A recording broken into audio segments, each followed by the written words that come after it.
নমস্কার, আশা করি তোমরা সকলে খুব ভালো আছো। আজকে মায়া অ্যাঞ্জেলিওর একটি কবিতা নিয়ে কথা বলবো। কবিতাটির নাম স্টিল আই রাইজ, এবং এই কবিতাটি ওয়েস্ট বেঙ্গল বোর্ডের নতুন সিলেবাসে ক্লাস 11-এর যে সেকেন্ড সেমিস্টার, সেই সেকেন্ড সেমিস্টারের সিলেবাসের অন্তর্ভুক্ত। কবিতাটি নিয়ে ডিটেলে অবশ্যই আলোচনা করব, যেভাবে আমি প্রত্যেকটি কবিতার আলোচনায় করে থাকি। প্রত্যেকটি লাইন ধরে বা প্রত্যেক স্টানজা ধরে আলোচনা অবশ্যই করব। তবে এই কবিতাটি পড়বার আগে মায়া অ্যাঞ্জেলিউ এবং তিনি যে সমাজটাকে রিপ্রেজেন্ট করতেন সেই বিষয়টি একটু বুঝে নেওয়া প্রয়োজন। তাহলেই আমরা এই কবিতার যে রাজনৈতিকতা বা কবিতাটির যে পলিটিক্যাল পারপাস, মায়া অ্যাঞ্জেলিউ যা কিছু ভিন্ডিকেট করতে চাইছিলেন কবিতার মাধ্যমে, সেটা আমাদের বুঝতে এবং কন্টেক্সচুয়ালাইজ করতে সুবিধা হবে। মায়া অ্যাঞ্জেলিউর জন্ম 1928 এবং তার মৃত্যু হয় 2014, এবং তিনি ছিলেন একজন আফ্রো আমেরিকান লেডি। এই কবিতাটি লেখা হয়েছিল 1950 বা 1960-এর দশকে আমেরিকায় যে সিভিল রাইটস মুভমেন্ট বা নাগরিক অধিকার আন্দোলনের সূত্রপাত ঘটেছিল সেই সময়ে। এবং ওই সিভিল রাইটস মুভমেন্ট যার কথা আমি বললাম, তার উদ্দেশ্যই ছিল কৃষ্ণাঙ্গ অর্থাৎ কালো চামড়ার মানুষদের বিরুদ্ধে শতাব্দীর পর শতাব্দী ধরে যে অত্যাচারগুলো হয়ে এসছে তার প্রতিবাদ। অর্থাৎ এই সিভিল রাইটস যে মুভমেন্ট, এই মুভমেন্টটা বলা যেতে পারে কালো চামড়ার মানুষদের বা কৃষ্ণাঙ্গদের এক মুক্তির আন্দোলন ছিল, যেটা আমেরিকায় ঘটেছিল। এবার Maya Angelou, since she was an Afro American lady, Maya অ্যাঞ্জেলিওর যে লড়াইটা সেটা ছিল মূলত দুটো লড়াই। একটা হচ্ছে she represented the Afro American people আর আফ্রো আমেরিকান ক্লাস। ফলে তার একটা লড়াই ছিল, যেহেতু তিনি নিজে একজন কৃষ্ণাঙ্গ ছিলেন, কালো চামড়ার মানুষ, তার প্রথম লড়াই ছিল সাদা চামড়ার এবং কালো চামড়ার যে বিভাজন বা কালো চামড়ার মানুষদের উপর সাদা চামড়ার মানুষদের যে অত্যাচার, তার বিরুদ্ধে। এটা ছিল তার প্রথম লড়াই। দ্বিতীয় লড়াইটা ছিল, since she represented the women, তার দ্বিতীয় লড়াইটা ছিল to lodge a protest against the patriarchy, অর্থাৎ পুরুষতান্ত্রিকতার বিরুদ্ধে লড়াই।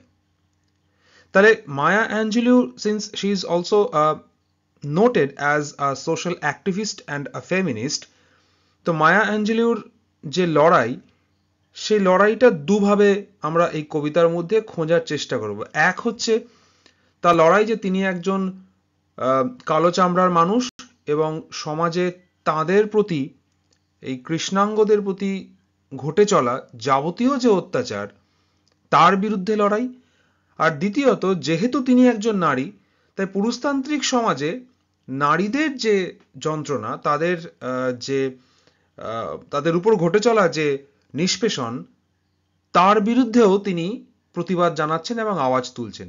এবং সে কারণে মায়া অ্যাঞ্জেলিওর কবিতা যদি তোমরা পড়ো, তাহলে দেখবে তার কবিতা মূলত একটা আন্দোলনের ভাষা। তার কবিতার মধ্যে দিয়ে আমরা এক ধরনের বিপ্লবকে খুঁজে পাই। এবার আমি আমাদের সিলেবাসের কবিতাটির স্টানজা ওয়াইজ আলোচনা শুরু করি। You may write me down in history. এই হিস্ট্রি শব্দটার পাশে আমি একটা জিনিস লিখেছি, সেটা নিয়ে আমি পরে আসছি, আগে স্টানজাটা পড়ে নি। You may write me down in history with your bitter twisted lies. You may trod me in the very dirt, but still like dust I'll rise. এবার শুরুতেই বলে নিয়েছি যে মায়া অ্যাঞ্জেলিওর পরিচয়, মানে তিনি শুধুমাত্র যে একজন কবি তা নয়, তার পরিচয় একজন সোশ্যাল অ্যাক্টিভিস্ট, পলিটিক্যাল অ্যাক্টিভিস্ট হিসেবে, এবং অবশ্যই একজন ফেমিনিস্ট হিসেবে। এবার ফেমিনিজম কি?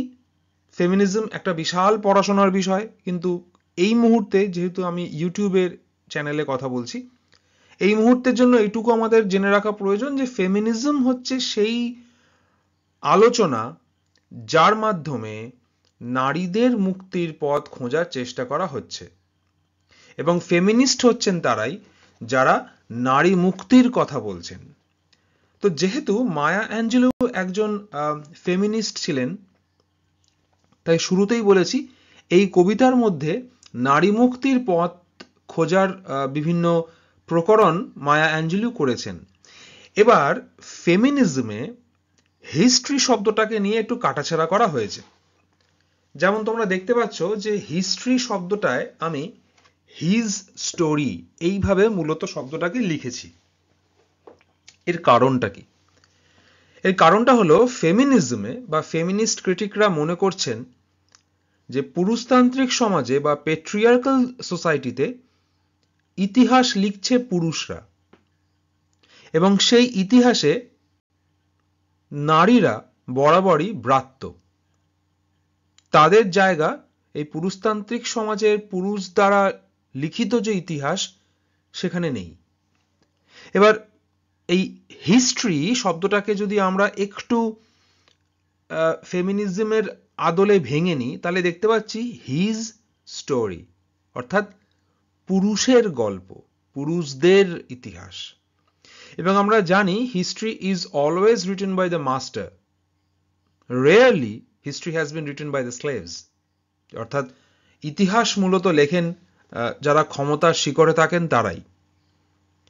এবং সেজন্যই আমরা যে ইতিহাসগুলো পড়ি সেটা বরাবর রাজাদের ইতিহাস, সেটা প্রজাদের ইতিহাস নয়। যখন প্রজাদের ইতিহাস লেখা হচ্ছে বা নিম্নবর্গের মানুষের ইতিহাস লেখা হচ্ছে, তখন সেটা একটা আলাদা ডিসিপ্লিনের বা একটা আলাদা স্টাডি বা আলাদা ডিসিপ্লিনের জন্ম দিচ্ছে। তাই ফেমিনিস্টরা হিস্ট্রি শব্দটাকে এভাবে ভাঙছেন, হিজ স্টোরি, অর্থাৎ পুরুষদের লেখা গল্প, পুরুষদের জন্য গল্প, যে গল্পে পুরুষতান্ত্রিকতা জায়গা করে নিয়েছে, যেখানে নারীদের কোনো জায়গা নেই। তো অ্যাঞ্জেলো বলছেন, you may write me down in history with your bitter twisted lies.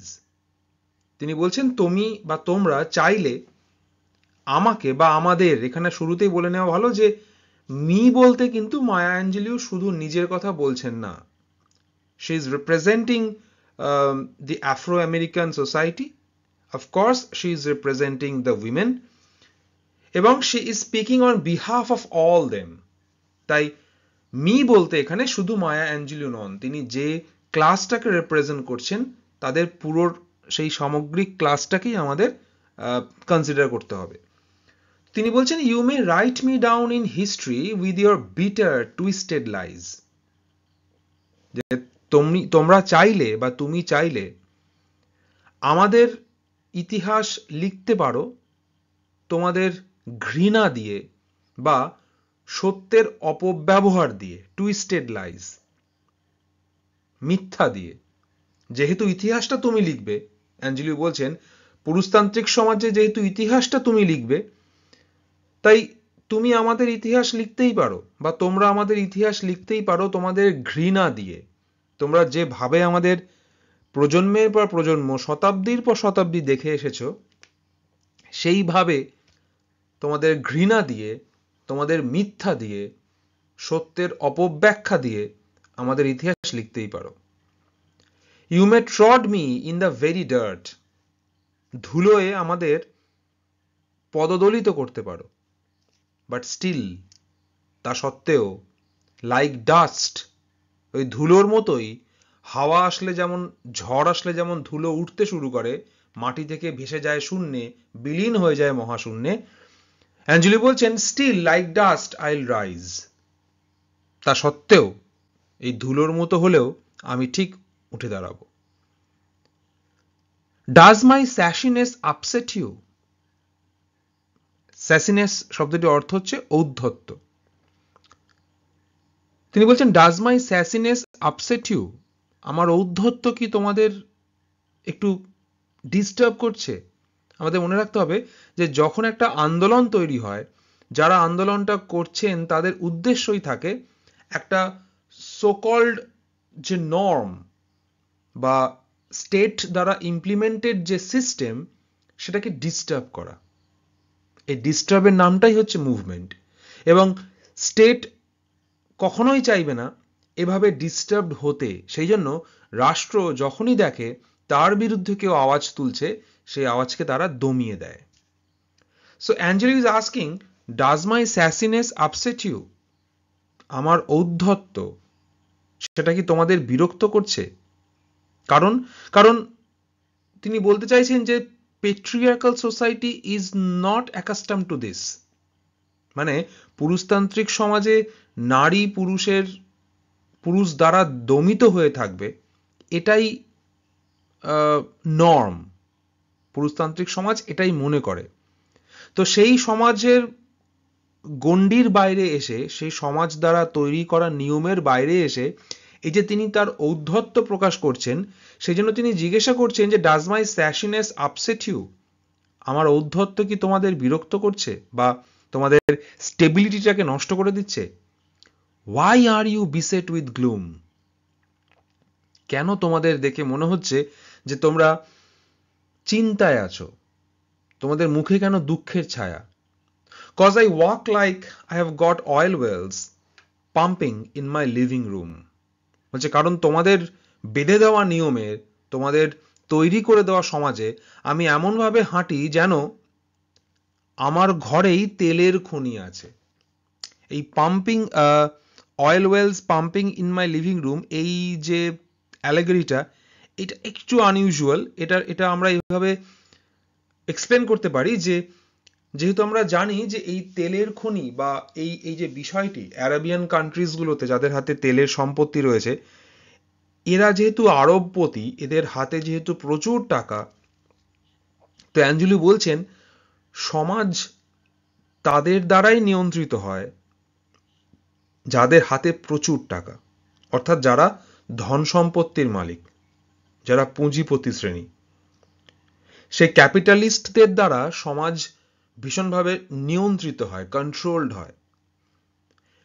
অ্যাঞ্জেলি বলছেন আমি এমনভাবে হাঁটি যেন আমি এক তেলের খনির মালকিন, অর্থাৎ আমার হাতেও প্রচুর সম্পত্তি, এবং যে সম্পত্তি থাকলে মানুষ গর্ববোধ করে, যে সম্পত্তি হাতে আসলে মানুষের মনে হয় যে এই সমাজের মূল যে চালিকা শক্তি তার হাতে চলে এসছে, অ্যাঞ্জেলি বলছেন আমার হাতেও সেই রকমই সম্পত্তি আছে বলে আমি মনে করি, এবং সেই জন্যই আমার চলন এমন ধরনের যাতে মনে হয় যে I have got oil wells pumping in my living room, যেন আমি তেলের খনির মালিক।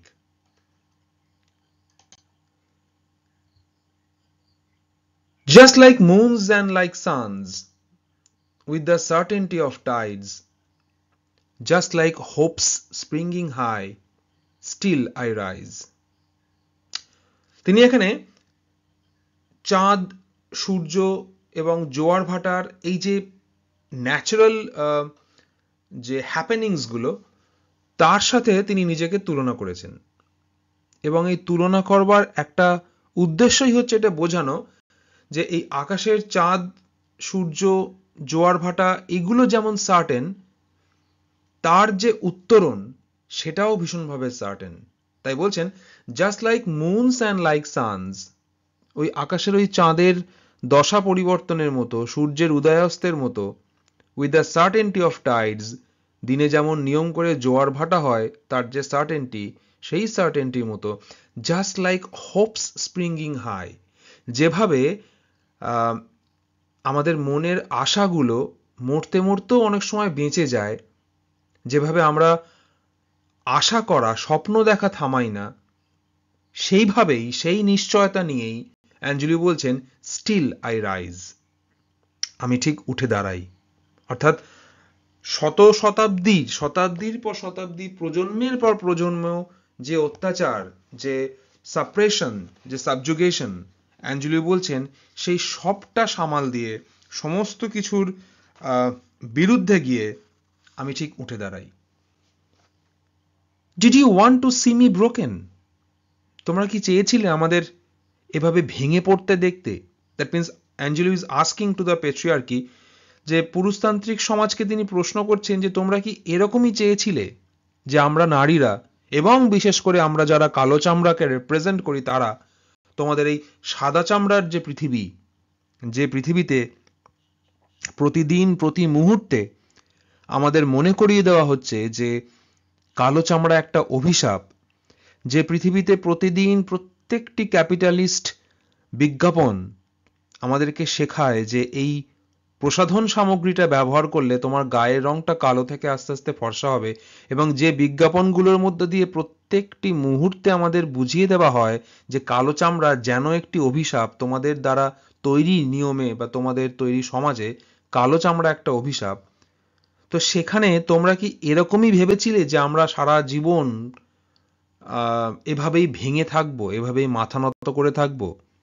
বাউড হেড অ্যান্ড লোয়ার্ড আইজ, তোমরা কি এটাই ভেবেছিলে যে মাথা নত করে কৃতদাসের মতো, অপরাধীর মতো বা যুদ্ধে হেরে যাওয়া সৈনিকের মতো মাথা নিচু করে চোখ নত করে আমরা তোমাদের সামনে নিজেদেরকে প্রেজেন্ট করব? Shoulders falling down like tear drops, তোমরা কি এটাই আশা করেছিলে যে আমাদের কাঁধগুলো নুব্জ হয়ে থাকবে হেরে যাওয়া মানুষের মতো, বা চোখের জল যেভাবে পড়ে যায় টপ টপ করে নিচু হয়ে যায়, আমাদের কাঁধগুলো সেরকম নিচু হয়ে থাকবে, নুব্জ হয়ে থাকবে, সোজা হয়ে আমরা কোনোদিন দাঁড়াতেই পারবো না? তোমরা কি এরকমটাই চেয়েছিলে? Weakened by my soulful cries, আমার আগের প্রজন্ম যে যন্ত্রণা ভোগ করেছে, যে কান্না, যে অব্যক্ত যন্ত্রণার মধ্যে দিয়ে তারা তাদের জীবন কাটিয়েছে, সেই অব্যক্ত কান্না, সেই প্রতিবাদ চাইতে গিয়েও, মানে প্রতিবাদ করতে গিয়েও সুবিচার না পাওয়া সেই যে কান্না, তোমরা কি ভেবেছিলে যে সেই কান্নার মধ্যেই আমরাও থেকে যাব? সো এই স্টান্জাটায় তিনি অনেকগুলো প্রশ্ন করছেন। Did you want to see me broken? তোমরা কি চেয়েছিলে যে আমরা এভাবেই ভেঙে থাকবো? বাউড হেড, মাথা নত থাকবে, অ্যান্ড লোয়ার্ড আইজ, আমাদের চোখ নিচু হয়ে থাকবে। Shoulders falling down like tear drops, weakened by my soulful cries, এবং এই যে কান্না, আমাদের মুক্তির জন্য যে হাহাকার, অপমানের লাঞ্ছনার প্রতিবাদ করতে না পেরে নিজের ভিতর গুমড়ে মরার কান্না, তোমরা কি চেয়েছিলে সেই কান্নার মধ্যেই আমরা সারা জীবন নুব্জ হয়ে থাকব? ডাজ মাই হটিনেস অফেন্ড ইউ, আমার এই যে অহংকার, অ্যাঞ্জেলি বলছেন আমার নারী হওয়ার জন্য যে অহংকার এবং আমার নিজের চামড়ার যে রং, সেই রঙের জন্য, সেই রং নিয়ে আমার যে অহংকার, সেই অহংকার কি তোমাদের অপমানিত করে? Don't you take it awful hard cause I laugh like I have got gold mines digging in my own backyard. Don't you take it awful hard, তোমাদের কি এটা খুব, এটা মেনে নিতে অসুবিধা হয়? That cause I laugh like I have got gold mines digging in my own backyard, আমি এমনভাবে হাসি, এত অহংকার নিয়ে আমি অট্টহাস্য করি যেন আমার বাড়ির জমিতে আমি সোনার খনির খোঁজ পেয়েছি। তাহলে এর আগে আমরা পড়লাম তেলের, তিনি অয়েল মাইন্সের কথা বলছেন, এবং এখানে তিনি গোল্ড মাইন্সের কথা বলছেন। অর্থাৎ তার অ্যাঞ্জেলোর যে পলিটিক্যাল প্রজেক্ট সেটা কিন্তু খুব স্পষ্ট। তিনি বলছেন এই যে অত্যাচারের গল্প, নিষ্পেষণের গল্প, এই যে পেট্রিয়ার্কির গল্প, সাদা চামড়া কালো চামড়ার যে বিবাদের গল্প, এবং সারা পৃথিবীতে অত্যাচারের যে গল্প, এই সবটা কিন্তু যুক্ত হয়ে রয়েছে কোনো না কোনোভাবে ক্যাপিটালিস্টদের সঙ্গে, ক্যাপিটালিজমের সঙ্গে, পুঁজিপতি শ্রেণীর কাছে, যারা সমাজের চালিকা শক্তি, সমাজকে যারা নিয়ন্ত্রণ করছে, সমাজের ইতিহাস যারা লিখছে বা সমাজের ইতিহাস যারা মুছে দিচ্ছে। অ্যাঞ্জেলো বলছেন আমি এমনভাবে হাসছি যেন আমার বাড়ির উঠোনে, আমার বাড়ির ব্যাকইয়ার্ডে আমি সোনার খনির খোঁজ পেয়েছি। মানে আমি এতটা সম্পত্তিশালী, বিত্তশালী, যেন আমার হাতে সমাজের চালিকা শক্তি চলে এসেছে। You may shoot me with your words, এটা তো হয়েইছে পুরুষতান্ত্রিক সমাজে। তিনি বলছেন, you may shoot me with your words, তোমরা তোমাদের কথা দিয়ে, শব্দ দিয়ে আমাকে মেরে ফেলতেই পারো। যাবতীয় লাঞ্ছনা, অপমান, গঞ্জনা, এই সমস্ত কিছু দিয়ে তোমরা আমাকে মেরে ফেলতে পারো, আমাকে শুট করতে পারো। You may cut me with your eyes, তোমার চাহনি দিয়ে, তোমার ঘৃণার চাহনি, অপমানের চাহনি, রাগের চাহনি, করুণার চাহনি, এবং পুরুষতান্ত্রিক সমাজে তোমরা যে আমাকে বা আমাদের যৌন খাদ্য হিসেবে দেখো, সেই লালসার চাহনি দিয়ে আমায় টুকরো করে ফেলতে পারো। You may kill me with your hatefulness, তোমরা চাইলে তোমাদের ঘৃণা দিয়ে আমাদের মেরেও ফেলতে পারো। বাট স্টিল লাইক এ আইল রাইজ, তবুও বাতাস যেভাবে শূন্য থেকে মহাশূন্যে বিলীন হয়ে যায়, বাতাসকে যেভাবে চাপিয়ে রাখা যায় না, দমিয়ে রাখা যায় না, সেভাবে বাতাসের মতোই আমি ঠিক উঠে দাঁড়াবো। আইল রাইজ। এ প্রসঙ্গে বলি যে যখন এই কবিতাটা আমরা পড়ছি, একবারের জন্য কিন্তু আমাদের মনে হবে না যে এই কবিতাটি শুধুমাত্র কোনো একটি আফ্রো আমেরিকান জায়গা বা পার্টিকুলার কোনো একটি টোপোগ্রাফির অধীনস্থ মানুষদের জন্য লেখা হচ্ছে। আমাদের মনে হবে অ্যাঞ্জেলিউ যে কথাগুলো বলছেন সেটা তো আমাদের দেশেও ঘটেছে বা ঘটছে, ঘটেই চলেছে। সেটা সতীদাহ প্রথা হোক কিংবা আরজিকর কাণ্ড হোক, এই যে সমাজে, পুরুষতান্ত্রিক সমাজে নারীদের উপর অত্যাচার, সেটা তো ইউনিভার্সাল হয়ে জায়গায় পৌঁছে গেছে। তার তো কোনো শেষ নেই, কোনো সমাধান এখনো খুঁজে পাইনি আমরা। সেজন্যই এই কবিতাটির যে বক্তব্য, সেই বক্তব্য শুধুমাত্র কিন্তু এই কবিতার মধ্যে সীমাবদ্ধ নয়। এটা সারা পৃথিবীর ফেমিনিস্টদের বক্তব্য, এটা সারা পৃথিবীর নারীদের নিজেদের নিরাপত্তার প্রশ্ন, নিজেদের নিরাপদ জায়গা খুঁজে পাওয়ার প্রশ্ন, যে প্রশ্নগুলো মায়া অ্যাঞ্জেলিউ এই কবিতার মধ্যে করছেন। এবং যেটা আমরা শুরুতেই বলে নিয়েছি, অ্যাঞ্জেলিউর এই প্রশ্নগুলোর আরো একটি উদ্দেশ্য কালো চামড়ার মানুষদেরকে যেভাবে সমাজ ঘৃণার চোখে দেখেছে, তার বিরুদ্ধে এটা প্রতিবাদ জানানো। Does my sexiness upset you, এইখানে একটা যৌন ইঙ্গিত রয়েছে, কারণ আমি আসছি, এই শব্দটা নিয়ে আমি কথা বলছি পরে।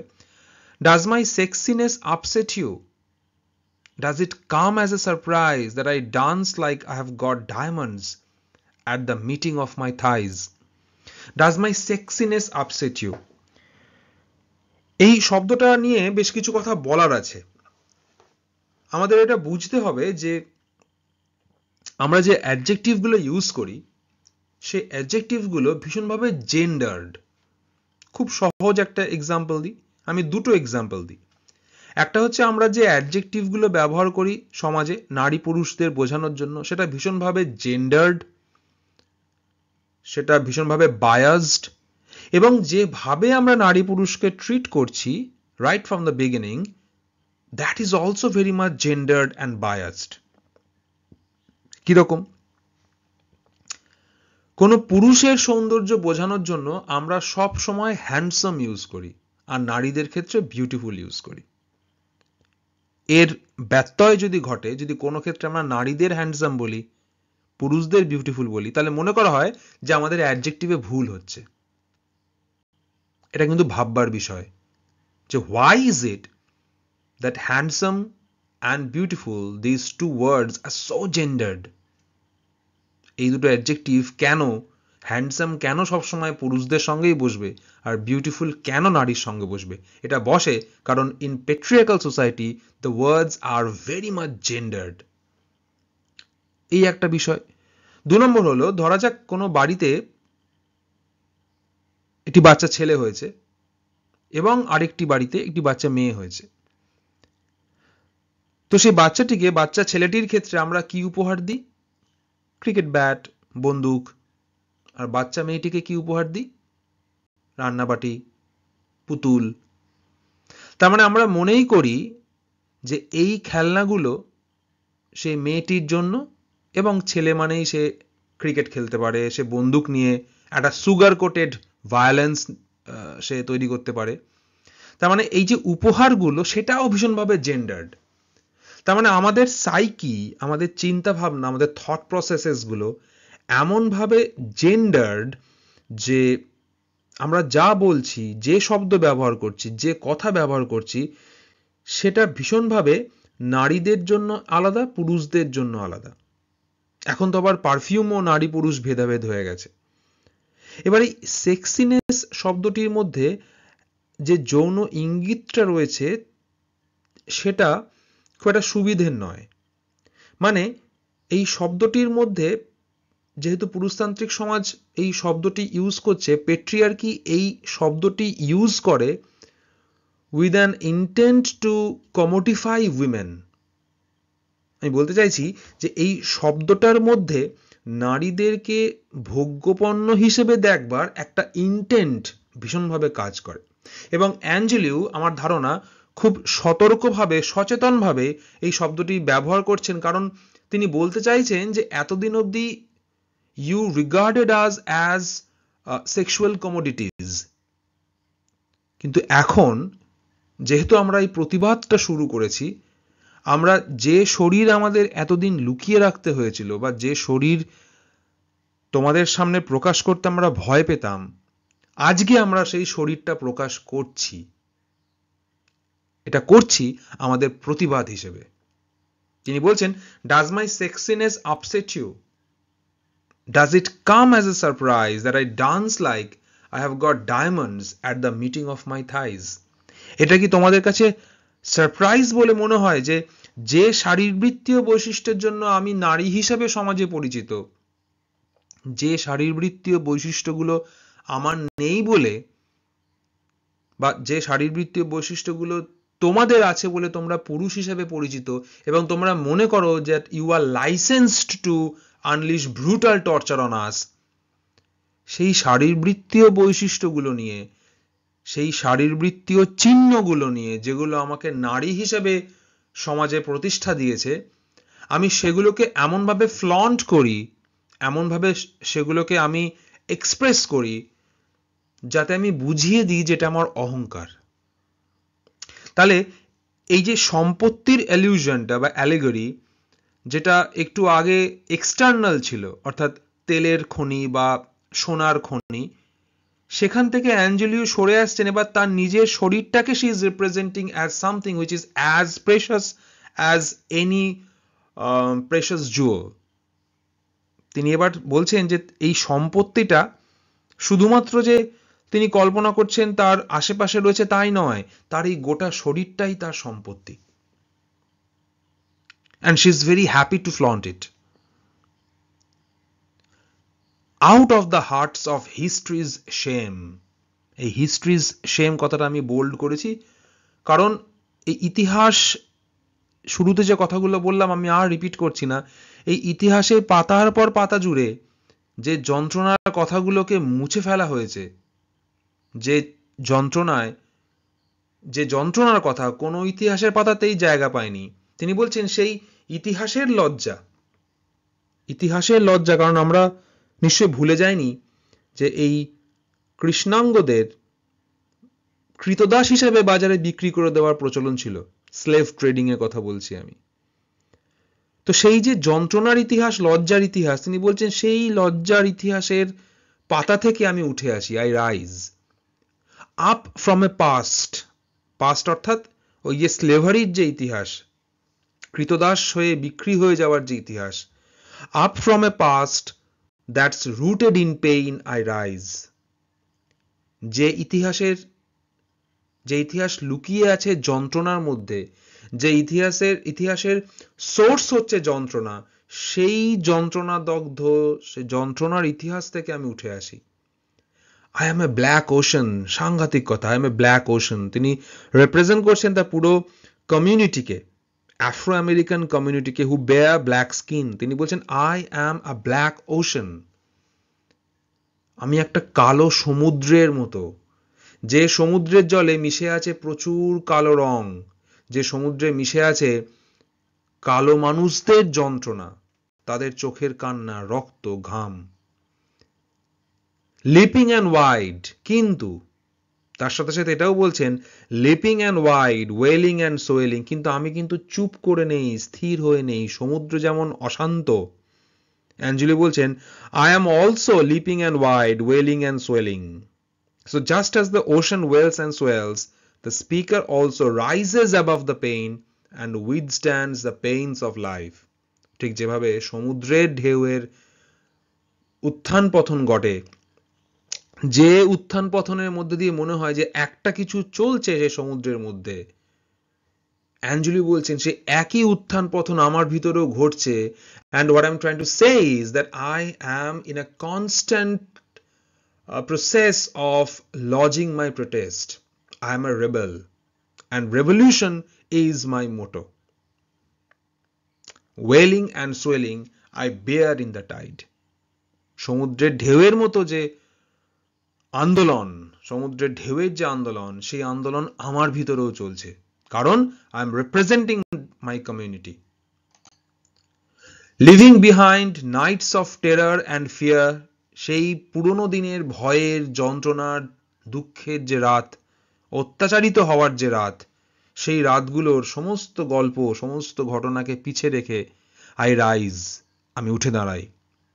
into a daybreak, কোথায় উঠে দাঁড়াই, কোন দিকে, কোথায় যাওয়ার জন্য, কি উদ্দেশ্যে আমি উঠে দাঁড়াই? আমি উঠে দাঁড়াই into a daybreak, একটা কোনো ভোর দেখার জন্য, একটা নতুন সকাল দেখার জন্য, দ্যাটস ওয়ান্ডারাসলি ক্লিয়ার, যেখানে আর কোনো ভেদাভেদ নেই, পুরুষতান্ত্রিক সমাজের অত্যাচার নেই, কালো চামড়া বনাম সাদা চামড়া নেই। আমি সেই রকম একটা সকালের স্বপ্নে উঠে দাঁড়াই। Bringing the gifts that my ancestors gave, I am the dream and the hope of the slave. চমৎকার লাইন। বলছেন bringing the gifts that my ancestors gave, that means she is proud of her ancestors who were also treated as slaves. তিনি বলছেন আমার পূর্বপুরুষ যারা আমার মতোই নির্যাতিত হয়েছিল, অত্যাচারিত হয়েছিল, আমি তাদের কাছ থেকে উপহার নিয়ে এসেছি। কিসের উপহার? আমার অহংকারের উপহার, ঔদ্ধত্যের উপহার, আমার সাহসের উপহার, প্রতিবাদ করবার যে স্পৃহা, সেই উপহার। I am the dream and the hope of the slave. That means she intends to fulfill her ancestors' dreams of freedom. তিনি এখানে স্পষ্ট করে দিচ্ছেন যে তার উদ্দেশ্যটা কিন্তু পলিটিক্যাল, এবং she is there to disturb the state, to disturb the patriarchy. তিনি বলছেন যে আমি সেই সমস্ত মানুষদের স্বপ্ন, যে সমস্ত মানুষেরা এতদিন ধরে মুক্তির আশা করে এসেছে, এবং সেই সমস্ত কৃতদাসদের মুক্তির আশাও আমি। শেষে 3 বার তিনি বলছেন I rise, I rise, I rise. তিনি এই যে এমফ্যাসিস করছেন, তিনি জোর দিয়ে বলছেন যে আমি উঠে দাঁড়াই, আমি উঠে দাঁড়াই, আমি উঠে দাঁড়াই। এই শেষে এসে তার এই যে উঠে দাঁড়ানোর যে স্পৃহা, যন্ত্রণাকে পিছনে রেখে তার যে ঘুরে দাঁড়ানো, লড়াই করবার যে জিল, সেইটাকে তিনি এখানে ইটারনালাইজ করছেন এই 3 বার রিপিটেশনের মধ্যে দিয়ে। চমৎকার একটি কবিতা। লাকিলি বেঙ্গল বোর্ডে মায়া অ্যাঞ্জেলির কবিতা পড়ানো হচ্ছে, কারণ আইসিএসসি বোর্ডে বা আইএসসি বোর্ডে মায়া অ্যাঞ্জেলির কবিতা এর আগে পড়ানো হতো। বেঙ্গল বোর্ডে প্রথমবার এই কবিতাটি পড়ানো হচ্ছে। আমি খুব খুশি বেঙ্গল বোর্ডের এই চমৎকার সিলেবাসটি ইন্ট্রোডিউস করেছে বলে। হোপফুলি তোমরা সবাই কবিতাটি খুব মনোযোগ দিয়ে পড়বে। কেমন লাগলো আজকে আলোচনা আমাকে জানাবে, কমেন্ট করবে, কোনো সাজেশন থাকলে সেটা জানাবে, এবং তোমাদের কোনো রিকোয়ারমেন্ট থাকলে সেটিও অবশ্যই আমাকে জানাবে। আর যদি মনে হয় যে আমার এই ছোট্ট একাডেমিক চ্যানেলটি তোমাদের ভালো লাগছে, তাহলে চ্যানেলটিকে সাপোর্ট করবে। সবাই ভালো থেকো, খুব তাড়াতাড়ি ফিরে আসবো আবার নতুন কোনো কন্টেন্ট নিয়ে। Thank you.